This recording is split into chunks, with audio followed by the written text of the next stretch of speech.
Franciscan Beat News Brief. In campus news, pre-registration for spring classes began this Monday for graduate students and seniors. Starting today, October 25th, juniors can now pre-register for classes. Sophomores' registration will begin this Friday, October 27th, and freshmen will have the opportunity to pre-register for their classes next Tuesday, October 31st.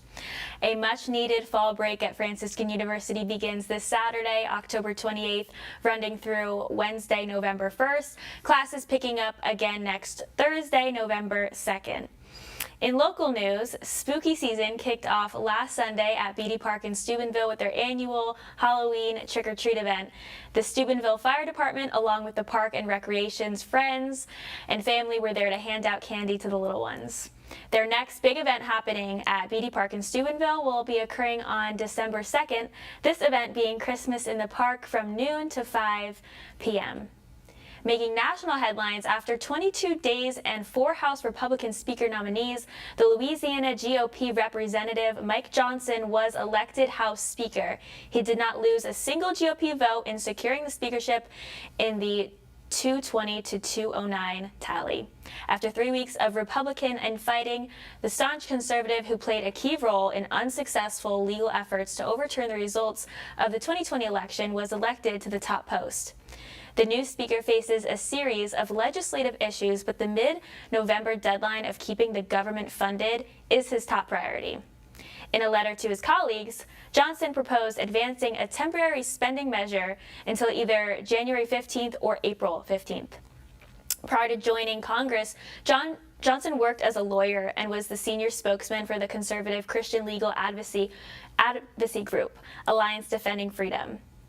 In world news this week, a new step will soon be required for Americans who wish to travel to Europe. Beginning spring of 2025, U.S. travelers will need prior authorization if they wish to travel in European Union countries. These new travel requirements mean that U.S. travelers arriving in Europe will no longer get passport stamps.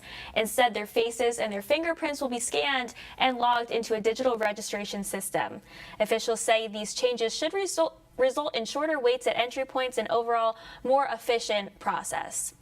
Electronic privacy advocates warn that travelers will give up privacy in addition to passport stamps.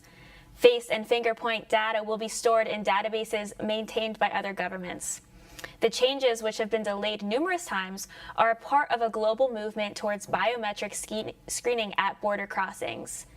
The European Travel Information and Authorization System will apply to Americans and others whom the EU allows to travel without visas to the Schengen area of Europe. Currently, the Schengen area consists of 26 European countries, of which 22 are EU states. Once the changes take hold, the EU recommends that the travelers submit their information to the ETS website before booking flights or lodging. Most applications will be processed in minutes, but others could take up to 30 days if an interview is required. Thank you for joining me tonight on Franciscan Beat News. I'm Mia Salazar, and I'll see you next time.